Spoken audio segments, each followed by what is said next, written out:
जय हिंद प्यारे साथियों, कैसे आप सभी। मैं प्रीति सिंह स्वागत करती हूँ आप सभी का हम सबके चैनल ईपीएस बाय प्रीति सिंह पर। कंटिन्यू करते हैं भाई आज की करंट अफेयर की क्लास एक प्यारे से मोटिवेशन कोट के साथ कि हम तानों के शोर को तालियों में बदल देंगे। कि हम तानों के शोर को तालियों में बदल देंगे। जरा हमें उस लेवल का कामयाब तो होने दो। शुरू करते हैं डियर क्लास को। पहला ही आज का जो करंट अफेयर का क्वेश्चन है वो कैसे बनेगा मैं आपको डिटेल में समझाऊंगी। स्वच्छ सर्वेक्षण से जैसे आप सभी ने देखा होगा स्टेट लेवल पीसीएस और यूपीएससी बाकी भी एग्जाम में हर बार क्वेश्चन बनता ही बनता है। अगर आपको यकीन नहीं है तो प्रीवियस ईयर आपको देख लेने हैं। स्वच्छ सर्वेक्षण की बात करते हैं और डिटेल में जानेंगे चीजों को। ठीक है, एक भी क्वेश्चन अगर स्वच्छ सर्वेक्षण से आ गया तो हमारा छूटने ना पाए, इस तरीके से हम डिटेल में चीजों को कवर कर रहे हैं। ध्यान देंगे भाई सभी। स्वच्छ सर्वेक्षण सन 2023 अगर आपसे पूछ ले परिणाम कब घोषित किए गए तो आप क्या आंसर लगाएंगे कि भाई 11 जनवरी सन 2024 को स्वच्छ सर्वेक्षण सन 2023 के परिणाम घोषित किए गए। किसने किए परिणाम घोषित, ये क्वेश्चन आपसे पूछा जा सकता है। आपसे पूछ लेंगे, ए ऑप्शन देंगे कि भाई नरेंद्र मोदी जी ने परिणाम घोषित किए, बी दे देंगे आपको अमित शाह ने किए, सी दे देंगे राष्ट्रपति द्रौपदी मुर्मू जी ने किए, और डी आपको इनमें से कोई नहीं, ऐसे करके ऑप्शन बनेंगे। तो आपका आंसर क्या होगा कि भाई स्वच्छ सर्वेक्षण सन 2023 मतलब 23-24 के जो परिणाम है वो किसने घोषित किए हैं भाई, ये किए हैं राष्ट्रपति द्रौपदी मुर्मू जी ने। किसने? राष्ट्रपति द्रौपदी मुर्मू जी ने। डियर फ्रेंड्स, राष्ट्रपति द्रौपदी मुर्मू जी के बारे में आपको सारे चीजें याद होनी चाहिए। राष्ट्रपति द्रौपदी मुर्मू से हर 100% एग्जाम में आपको क्वेश्चन देखने को मिलेगा। क्वेश्चन कैसे बनेगा कि जो राष्ट्रपति द्रौपदी मुर्मू जी हैं यह भारत की कौन से नंबर की महिला राष्ट्रपति है। तो आप क्या लगाएंगे, आप लगाएंगे कि राष्ट्रपति द्रौपदी मुर्मू जी हमारे भारत की दूसरी महिला राष्ट्रपति है। पहली कौन थी भाई, प्रतिभा देवी पाटिल। लेकिन सेकंड तरीके से कैसे क्वेश्चन बनेगा जहां आप कंफ्यूज हो सकते हो, आप कंफ्यूज ना हो इसलिए मैं आपको बता देती हूँ। आपसे पूछा जा सकता है कि भारत की पहली महिला आदिवासी राष्ट्रपति कौन बनी है। तो आपका आंसर क्या होगा, पहली आदिवासी महिला राष्ट्रपति आ जाए तो आप आंसर लगाएंगे राष्ट्रपति द्रौपदी मुर्मू जी। कौन भाई, राष्ट्रपति द्रौपदी मुर्मू जी। ये आपको ध्यान रखना है। आपसे पूछ ले कि राष्ट्रपति द्रौपदी मुर्मू जी कौन सी जनजाति से बिलोंग करती हैं, पूछ ले कि राष्ट्रपति द्रौपदी मुर्मू जी कौन सी जनजाति से बिलोंग करती हैं, तो आपका आंसर क्या होगा कि भाई संथाल जनजाति से बिलोंग करती है। किससे भाई, संथाल जनजाति से राष्ट्रपति द्रौपदी मुर्मू जी बिलोंग करती है। ये सारी चीजें आपको राष्ट्रपति द्रौपदी मुर्मू जी के बारे में पता होनी चाहिए। नेक्स्ट देखते हैं कि स्वच्छ सर्वेक्षण का आकलन कितने शहरों में किया गया, या कितने, जो स्वच्छ सर्वेक्षण है इसका आकलन ध्यान देंगे 4477, क्या भाई 4477 शहरों का आकलन किया गया। पूछ ले कि कितने शहरों का आकलन किया गया है स्वच्छ सर्वेक्षण सन 2023 में, तो आपका आंसर क्या होगा कि भाई मैडम ने बताया था 4477 शहरों का आकलन किया गया। इसमें से आप ध्यान देंगे इसमें से 61 तो छावनी है जो कि काफी महत्वपूर्ण है। कैंटोनमेंट बोर्ड की बात हो रही है, अंग्रेजी में कहते हैं छावनी को। और 88 गंगा किनारे बसे शहर नगर हैं, ये आपको ध्यान रखना है। देन आपसे पूछा जा सकता है कि स्वच्छ सर्वेक्षण जो सन 2023 में हुआ है यह कौन से नंबर का संस्करण है, भाई 7वां है, 8वां है, 9वां है या 10वां है। तो आपका आंसर क्या होगा कि भाई ये 8वें नंबर का संस्करण है। कितने नंबर का संस्करण है, 8वें नंबर का, कई बार एग्जाम में पूछ लिया जाता है। देन विश्व का सबसे बड़ा शहरी स्वच्छता सर्वेक्षण बन गया है। जो ये 8वां संस्करण है स्वच्छ सर्वेक्षण का सन 2023 में, यह विश्व का सबसे बड़ा, क्या भाई, विश्व का सबसे बड़ा शहरी स्वच्छता सर्वेक्षण बन गया है। ये चीज भी सभी स्टूडेंट याद कर लेंगे। देन अब बात करते हैं कि भाई हमने सारी चीजें जान ली। क्या जाना हमने, हमने जाना परिणाम घोषित कब हुए, 1 जनवरी सन 2024 को परिणाम घोषित हुए। किसने किए, राष्ट्रपति द्रौपदी मुर्मू जी ने किए। आकलन 4477 शहरों का किया गया। इसमें से 61 छावनी मतलब कि कैंटोनमेंट बोर्ड थे और 88 गंगा किनारे बसे नगर शहर थे। देन बात करें कि संस्करण कौन से नंबर का था, 8वें नंबर का संस्करण था। ये चीज भी आपको ध्यान रखनी है। देन हम बात करें कि भाई विश्व का सबसे बड़ा शहरी स्वच्छता सर्वेक्षण ये बन गया है। अब हमें ये सारी जानकारी तो पता चल गई। अब आपका क्वेश्चन होगा मैम ये तो बताओ स्वच्छ सर्वेक्षण सन 2023 में जो कि 24 को जारी हुआ है, सन 2024 में जारी हुआ है, अब आप मुझे हमें ये बताओ कि भाई इसमें प्रथम स्थान पर कौन रहा। तो इस बार का स्वच्छ सर्वेक्षण काफी इंटरेस्टिंग रहा क्योंकि दो, एक तो इंदौर, इंदौर प्रथम स्थान पर रहा, एमपी का इंदौर, और भाई गुजरात का सूरत, दोनों प्रथम स्थान पर बने रहे। ये चीज आपको ध्यान रखना है। और भाई जो इंदौर है इसने तो रिकॉर्ड ही तोड़ रखा है, यह 7वीं बार स्वच्छ सर्वेक्षण में प्रथम स्थान पर बना हुआ है, ये चीज आपको ध्यान रखनी है। फिर हम देख लेते हैं टॉप 5 की बात करते हैं। थर्ड नंबर पर नवी मुंबई महाराष्ट्र थर्ड नंबर पर रहा। देन आंध्र प्रदेश का विशाखापट्टनम फोर्थ स्थान पर रहा। और भोपाल एमपी का भोपाल रहा फिफ्थ नंबर पर। ये चीज भी आपको ध्यान रखनी है, क्या पता सीक्वेंस से काला अनुक्रम लगाने को एग्जाम में क्वेश्चन बन जाए, ठीक है। और यहाँ से मैं 100% स्टूडेंट गारंटी ले रही हूँ आपको, यूपीएससी और स्टेट लेवल पीसीएस में यहाँ से पक्का क्वेश्चन देखने को मिलेगा डिटेल में। और बाकी भी एग्जाम में SSC railway UP police SSC GD में आपको ये क्वेश्चन देखने को मिल सकते हैं। नेक्स्ट बात करते हैं, जैसे कि मैंने बताया 7वीं बार 7th टाइम स्वच्छ सर्वेक्षण सन 2023 राष्ट्रीय स्तर पर लगातार 7वीं बार भारत का सबसे स्वच्छ शहर क्लीनेस्ट सिटी घोषित किया गया है इंदौर को। काफी प्राउड की बात है एमपी के लिए।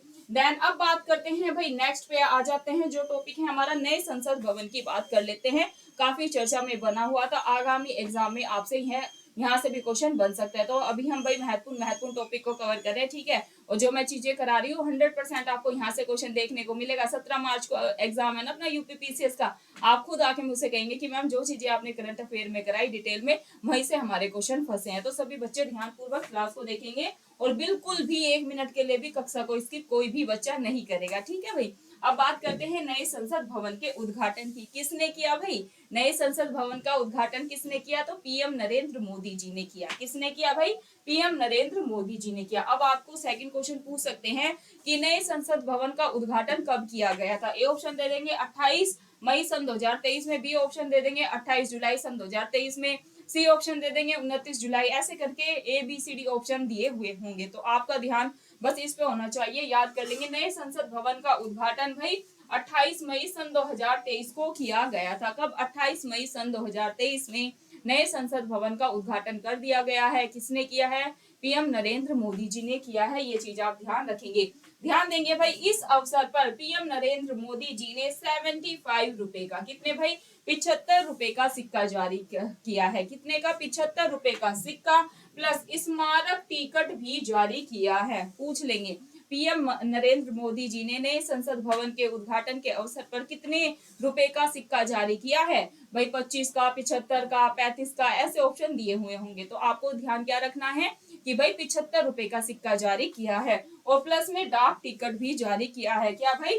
स्मारक डाक टिकट भी जारी किया है। अब बात करते हैं कि डिजाइन किसने किया है ना, तो आप ध्यान रखेंगे डिजाइन किया है अहमदाबाद में स्थित एक architecture HPCL design private limited company ने। ये चीज आप ध्यान रखेंगे, ठीक है। और बाकी हम और जानकारी जान लेते हैं। नए संसद भवन में भाई मुख्य 3 प्रवेश द्वार है। कितने प्रवेश द्वार है? 3 प्रवेश द्वार है। इनके आपको अच्छे से नाम याद कर लेने हैं। नाम क्या क्या है? आई थिंक आपको दिख रहा होगा, ज्ञान द्वार, शक्ति द्वार, कर्म द्वार। क्या यहाँ पर लिख देती हूँ भाई, 3 द्वार है नए संसद भवन में। ज्ञान द्वार, सेकंड है भाई शक्ति द्वार, और थर्ड है भाई कर्म द्वार। ये मैं पहले भी आपको समझा चुकी हूँ ट्रिक के माध्यम से।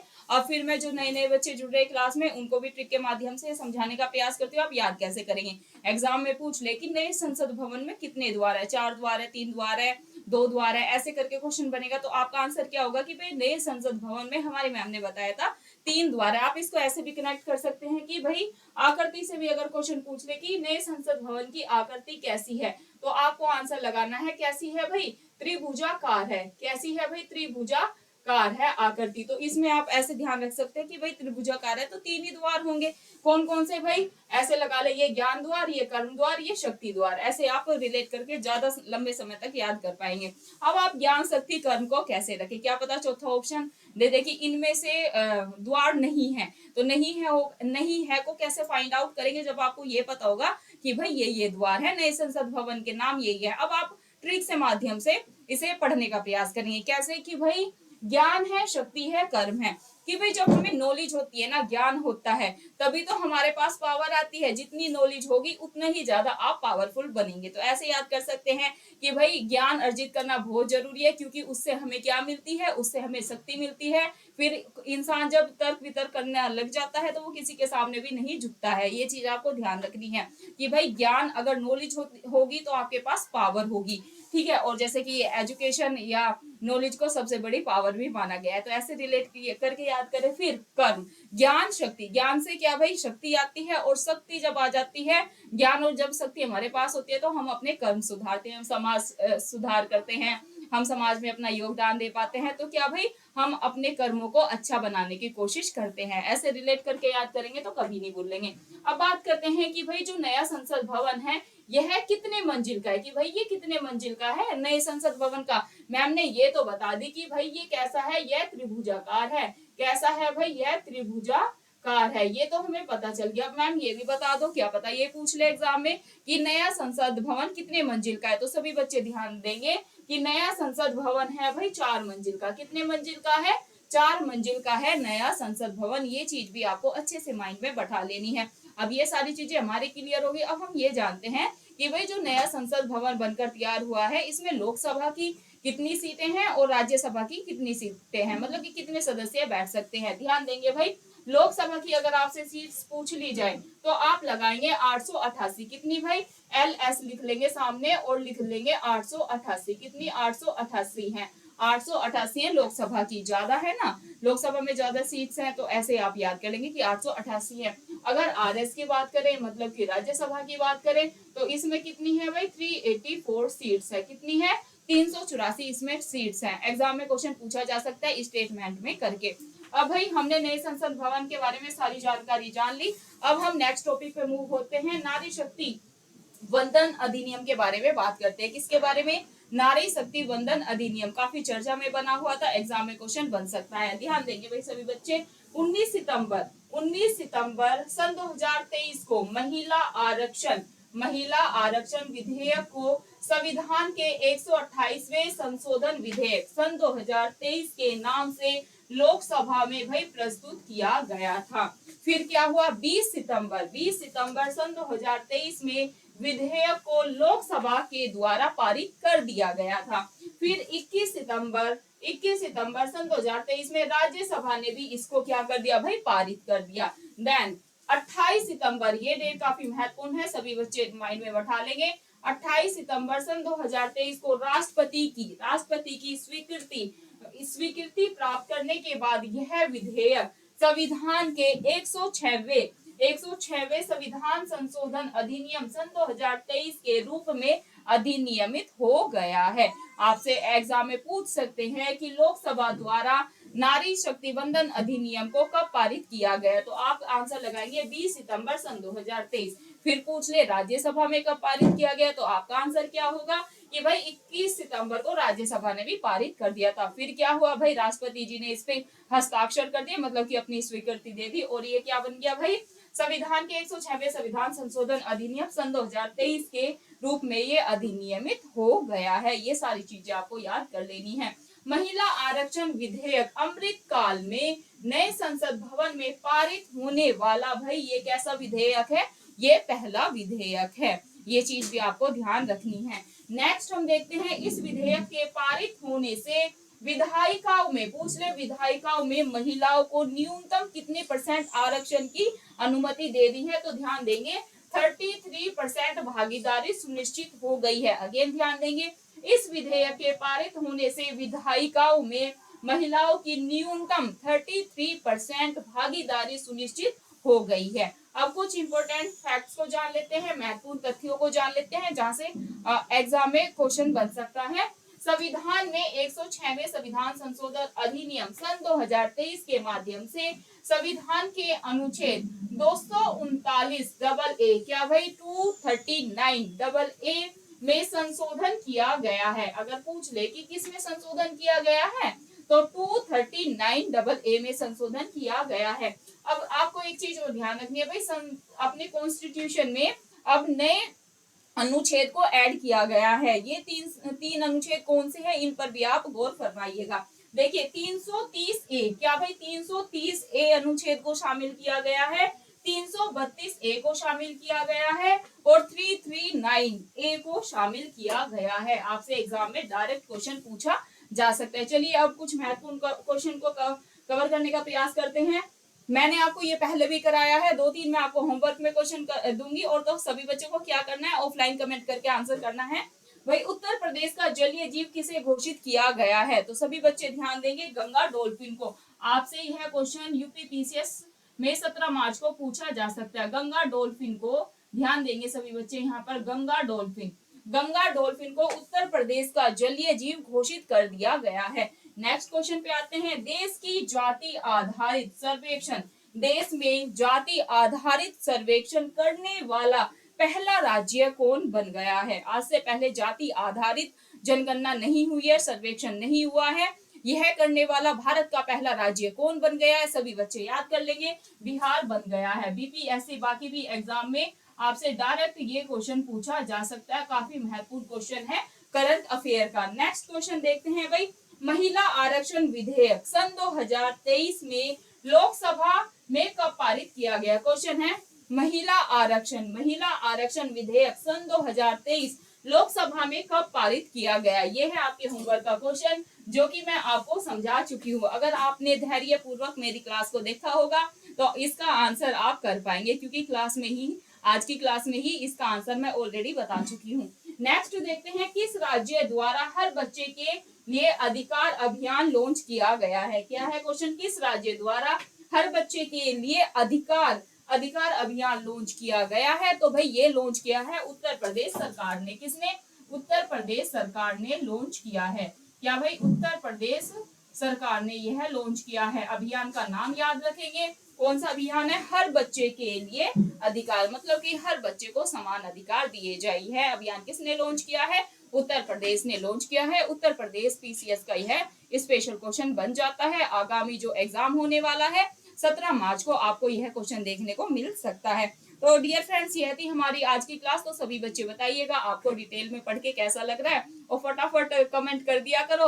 और कोई भी अगर आपको दिक्कत परेशानी हो, जो भी आपका फीडबैक है कि मैम क्वेश्चन आंसर कराएं, या अब आप जैसे पढ़ा रही है डिटेल में, हमें मजा आ रहा है पढ़ के, क्योंकि काफी बच्चे, मतलब इतने बच्चे बोलते हैं मुझे कि मैम आप जैसे चीजों को विस्तार में समझाती आप वैसे ही समझाए। और सीरियसली स्टूडेंट, मुझे भी आप सभी को विस्तार में पढ़ाकर ही अच्छा लगता है। मुझे ऐसे अच्छा नहीं लगता कि शॉर्टकट मार दो कि इसका ये आंसर है, इसका ये आंसर है, इसका ये आंसर है। वैसे तो बच्चा खुद भी पढ़ रहा है ना, ऐसे तो एक टीचर का यही कर्तव्य होता है कि वो बच्चों को सरल भाषा में सारी चीजें डिटेल में बताए, कि ना सिर्फ करंट अफेयर उनकी साथ साथ तैयार होती चले, स्टैटिक में भी अगर वहां से क्वेश्चन आता है तो उसके बारे में पूरी विस्तार से चर्चा करें। जैसे अगर हमने G20 पढ़ा तो उसके बारे में मैंने आपको विस्तार से बताया कि G20 में करंट से कैसे आ सकता है, कि भाई G20 सन 2023 की जो अध्यक्षता है वो किसने की? मैंने आपको बताया भारत ने की। थीम क्या? ये हो गया करंट का। स्टैटिक क्या हो गया कि G20 की स्थापना कब हुई, इसमें सदस्य देश कितने हैं, ऐसे करके ये स्टैटिक हमारा हो जाता है।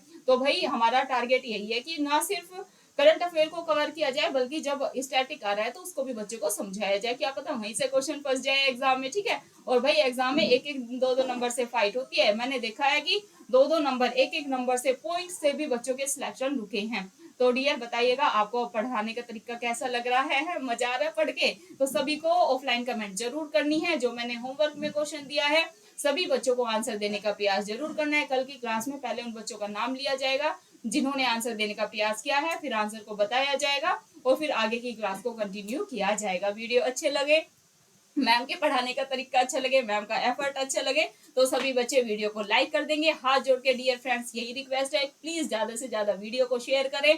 और अगर अपने चैनल ईपीएस बाय प्रीति सिंह पर आप नए जुड़े हैं तो प्लीज आप चैनल को सब्सक्राइब कर लेंगे, ऑल बेल आइकन दबा ले। उससे क्या होगा, जब भी मैं अपनी वीडियो डालती हूँ तो सबसे पहले मेरे स्टूडेंट के पास वीडियो जाए। और मेरा टारगेट भी यही है कि भाई मेरी जो एजुकेशन की वीडियो है सबसे पहले मेरे स्टूडेंट्स के पास जाए और वो कक्षा का भरपूर लाभ उठाए। और सिर्फ आपको कक्षा का भरपूर लाभ नहीं उठाना है, अपने दोस्तों को, अपने छोटे बहन भाइयों को भी शेयर करें, ताकि उन तक भी नॉलेज का विस्तार हो और वो भी कंपटीशन की तैयारी करें। और जो भी उनके माँ बाप का सपना है एक सरकारी नौकरी पाने का, उसको वो जरूर पूरा करें। क्योंकि डियर फ्रेंड्स, आप सभी को पता है जब एक बच्चे का सरकारी नौकरी का सपना टूटता है तो पूरी फैमिली का सपना टूटकर चकनाचूर हो जाता है। क्योंकि सिर्फ वो एक बच्चे का सपना नहीं होता है, उसके साथ उसकी पूरी फैमिली के एफर्ट्स जुड़े हुए होते हैं और पूरी फैमिली चाहती है कि हमारा बच्चा हमारे सपनों को पूरा करे। तो हमें कोशिश करनी है कि हर बच्चा अपने सपने को साकार करे, क्योंकि दिन रात बच्चा मेहनत कर रहा है। मुझे भी पता है काफी बच्चे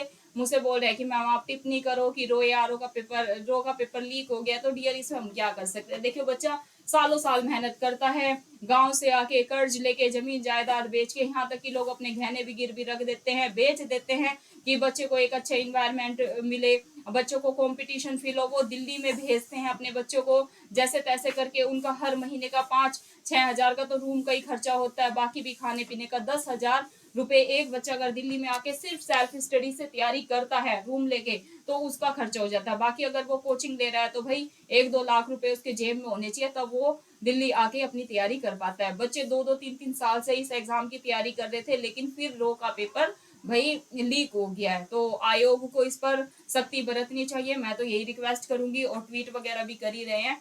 बाकी आयोग ने बोला है कि इस पर एक्शन लिया जाएगा, देखते हैं हम दोबारा पेपर होता है या क्या ही होता है। ऐसे ही होता है ना, बच्चों की उम्मीद टूट जाती है, पेरेंट्स की उम्मीद टूट जाती है, और जो बच्चा सहता है उसी को पता है। देखिए ये तो ऐसा है कि जो बच्चा कंपटीशन में वही समझ सकता है, या टीचर्स आपकी मनोदशा को समझ सकते हैं, क्योंकि उन्होंने भी कभी ना कभी ये सब चीजें फेस करी है। बाकी किसी को क्या ही समझाए, है ना। और एक समय ऐसा आता है कि भाई छोड़ो, है ना, अपनी संघर्ष है, अपने साथ है। और लेकिन आप लोग हिम्मत मत हारे, तैयारी करें। और इसमें मतलब बहुत ही इस चीज पे सख्ती नहीं की जा रही है, और फिर क्या ही चुनाव वगैरह पे बात करें, उस पर तो पूरा ध्यान दिया जा रहा है। लेकिन बच्चों की इतने लाखों बच्चा बेरोजगार है, मेहनत करता है, कभी पेपर लीक हो जाता है, कभी कुछ दिक्कत हो जाती है, कभी भर्ती इतना लेट निकलती है, तो आधी उम्र तो ऐसे निकल जाती है ना। बच्चों की 30 उम्र वही है, हर चीज की एक लिमिटेड है, गवर्नमेंट जॉब की भी एक लिमिटेड एज होती है। उसके बाद क्या होता है भाई, बच्चा फॉर्म नहीं भर पाता। उस बच्चे का पेन देखो जो जिसका लास्ट अटेम्प्ट बचा है, जो एकदम किनारे पर है ना। हर जैसे यूपी पुलिस की तैयारी कर रहे हो तो उसकी एक एज लिमिट है। अगर आप गवर्नमेंट टीचर के एग्जाम की तैयारी कर रहे हो तो उसकी एक एज लिमिट है। अगर पीसीएस की तैयारी कर रहे हो उसकी एक एज लिमिट है। और यूपी पुलिस देख लो, एसएससी जीडी देख लो, तो हर जैसे 25-26 एज होती है, तो उस उतने में तो बच्चे को समझ ही आता है। फिर कंपटीशन में कभी पेपर लीक ये सब होगा तो कैसे सरकारी नौकरी पाएगा। तो भाई मैं सभी बच्चों से रिक्वेस्ट करूंगी, है ना, ऐसे कोई भटकाव वाली बात नहीं है भाई, अपना बैकअप प्लान लेके चले, ठीक है। अपना देखें कि भाई एक के पीछे पागल नहीं हो जाना है, क्योंकि बाद में हमें समझ में आता है कि यार काश हम कुछ और कर लेते। तो मैं अभी से गाइड कर रही हूँ आप लोगों को, क्योंकि हमें हमारे समय में किसी ने गाइड नहीं किया, लेकिन अब मैं हूँ आप लोगों को गाइड करने के लिए। तो अपना बैकअप प्लान रखें। जैसे अगर आप यूपीएससी स्टेट लेवल पीसीएस की तैयारी कर रहे हैं ना, और अगर आपने एमए कर रखी है तो आप ना नेट जेआरएफ की तैयारी कर ले, टीजीटी पीजीटी की एग्जाम्स की तैयारी कर ले। अगर बाय द वे मेहनत बच्चा देखिए बहुत करता है, दिन रात घिसता है, अपनी नींद चैन सुख सब त्याग देता है ना, यहाँ तक कि अपनी जवानी तक त्याग देता है कि नहीं यार सिलेक्ट हो जाएंगे, तब प्यार मोहब्बत भी त्याग देता है। अपने इमोशंस को कंट्रोल करना, मैं ये कहूंगी बहुत बड़ी बात है इस एज में, है ना। तो ये टीचर्स ही बात करेंगे, हम ही बात करेंगे आप लोगों के लिए। तो भाई बहुत सारी चीजों का एक स्टूडेंट फेस करता है, लेकिन आपको हिम्मत नहीं हारनी है। बस मैं ये कहूंगी कि बैकअप प्लान रखें, है ना, कि आपको बाद में उतना दुख ना हो, आपको ये लगे कि हाँ चलो भाई किसी ना किसी फील्ड में तो सक्सेस हो ही गए। और सक्सेस देखिए बहुत ज्यादा जरूरी है। जब आप सक्सेस नहीं होते हैं तो आपको बहुत ही कठिन परिस्थितियों का सामना करना पड़ता है। स्टूडेंट लाइफ में तो करते ही करते हैं, लेकिन बाद में भी चीजें ठीक नहीं रहती है, सब चीजें खराब होना शुरू हो जाती हैं। अगर आप चाहते हैं चीजें अच्छी चले, है ना, तो भाई आप किसी ना किसी फील्ड में एक बार सेट हो जाए, फिर जो आपका टारगेट है ना आप उसको अचीव कर सकते हैं। क्योंकि जब जेब में पैसा होना तो ये भी काम करना बंद हो जाता है। और बहुत ही ज्यादा बच्चे डिप्रेशन का शिकार हो जाते हैं जब अपनी इच्छाएं पूरी नहीं होती है। तो आप क्या करें भाई, अपना बैकअप प्लान लेके चले, उस पर भी वर्क करें। वहां नहीं तो वहां तो सिलेक्शन हो ही जाएगा, तो फिर डिप्रेशन जैसा आपको फील नहीं होगा, ठीक है। और बहुत जरूरी है आप किसी भी फील्ड में अच्छा करें। आप अपना सेटअप भी कर सकते हैं, आप और भी कुछ काम कर सकते हैं। मतलब बैकअप प्लान जरूर रखें, एक के पीछे पागल नहीं होना है कि भाई ये नहीं मिला तो आईएएस नहीं बने, आईपीएस नहीं बने तो मर जाएंगे, यही हमारी जिंदगी है, एसडीएम डीएसपी नहीं बने तो ये हो जाएगा। ऐसा नहीं करना है। लाइफ बहुत ही ज्यादा खूबसूरत है, उसको आपको जीना भी है। जिएंगे कब भाई, जब जेब में पैसे होंगे आप सक्सेस होंगे। तो उसके लिए अपना जो बैकअप प्लान है उस पर वर्क करें, वो ना तो वो सही। धन्यवाद, मिलते हैं आपको नेक्स्ट क्लास में, शुक्रिया।